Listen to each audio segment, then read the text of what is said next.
page 67, there's a section in teacher effectiveness, and you'll find there's a lot of notes on this particular section because there was a lot that I felt worthy that you needed to know. You should be exposed to. In common with the school teacher of 60 years ago, today's teachers learn to be strong leaders who direct classroom activities, maximize the use of instructional time, and teach in a clean, business-like manner. So when they compare the two 60 years ago to today, we're still in those characteristics. We are those strong leaders. We are the ones that are conducting the activities. We are the ones that are using every minute of the day as instructional time. And we dress and act like a professional, still all these years later. According to the authors of the textbook, one of the most dramatic changes to affect education in the United States in the last 60 years comes as a result of the increased understanding of history, helping contemporaries improve education. Probably that analysis of teaching. We now know we can look what is working, what's not working. We can give a pre-test, post-test, kind of know where the students come in at, where they leave out at. Effective teachers now employ, number one, structured, carefully delineated lessons. Everything is very sequential. Everything is carefully planned out to meet the needs of the students. We break larger topics into smaller, more easily grasped components because if you remember 2010, too much is not a good thing. Our brains, our memories can only compress so much information at any given time. We focus on one thought point or direction at a time.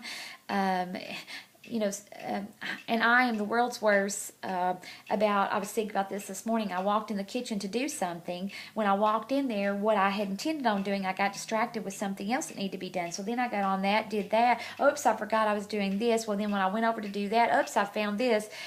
And I was just running from room to room. And I went in to do one particular task.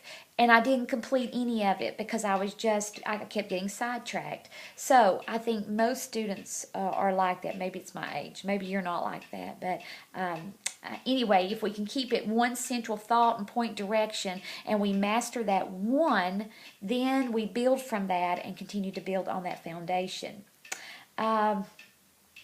Check prerequisite skills before introducing new skills or concepts. That is the pre-test I was talking about. Accompany step-by-step presentations with many probing questions, getting the students to think out loud, getting them to respond, modeling the behavior we want our students to do. Giving first do this, second do this, third do this, and so on. Offer detailed explanation of difficult points if something's very hard. That's why we just don't say read the chapter and do the questions at the end. We're not doing anything when that's happening. We talk about equilibration and how we move them from knowing something, then the discomfort of not knowing, and then moving back to the comfortable because now they know it. Those kinds of things. Test students on one point before moving on to the next. This is one of the major complaints of a lot of the older teachers. I've been, when I taught 5th grade at Fairview, most of my students did not know the multiplication tables. All right, if you don't know what 5 times 3 is, how can we go on and do 55 times 33, 2-digit numbers? And so they say, oh, you need to move on. Well, how can I do addition and subtraction? How can I do multiplying and dividing if you can't do addition and subtraction? Because those steps are involved in the other. Do you see what I mean? So this is saying we don't move on till they got it. We need to make sure they have it because I can't do the second part of this if I don't have the first one mastered. Provide corrective feedback where needed.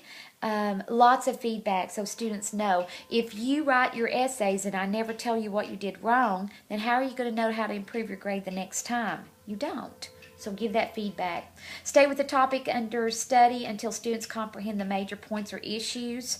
You can't just move on. Well, I told them so. They're on their own now. That's not going to be productive because you're going to keep adding to that. As the year progresses, you're building more and more, higher the foundation. If there's a block that's loose, there's going to be an issue the taller you get. So keep that in mind. Use prompts and cues to assist students through initial stages of acquisition. Also, let them do hands-on, let them make something, let them use critical thinking. The more time students touch it, feel it, do something with it, the better it is to go to long-term memory, the better they're going to understand it. Research says students have to hear something 7 times or do something with the material 7 times for it to go to long-term memory. So we can't just say it one time and move on. We now emphasize carefully created learning goals and lesson sequences. We have unit plans, and then we have lesson plans within the unit plans. You're going to be writing a lot of those, so and your 4-year stop's going to get you prepared for that. The movement to improve teaching performance based on the outcomes of educational research is effective teaching. So if we're looking at research-based suggestions and ideas and activities and those kinds of things, then that causes our teaching to be more effective in the classroom. I know that over the last few years it's been learning styles. If we can help students figure out their learning styles, and then they make adjustments to like if they have someone who just lectures and they have maybe an active or a visual, let's say a visual learning style, then maybe they can make flashcards with all the notes. So we teach them how to accommodate for maybe what teaching style, because all the time my teaching style and your learning styles don't mesh in every area. Some teachers worse than others. Some teachers are going to lecture regardless, even though we know that only 15% of the population are verbal learners. They continue to lecture. That means 85% of the population, they're active learners. Why don't we just teach the active learners, but yet give a few lectures for those who would rather have the verbal? I don't know. But effective teaching, you're going to look at you're going to continually be that lifelong learner. You're going to be attending professional workshops to keep you abreast of the changes and things that's happening that might improve your scores.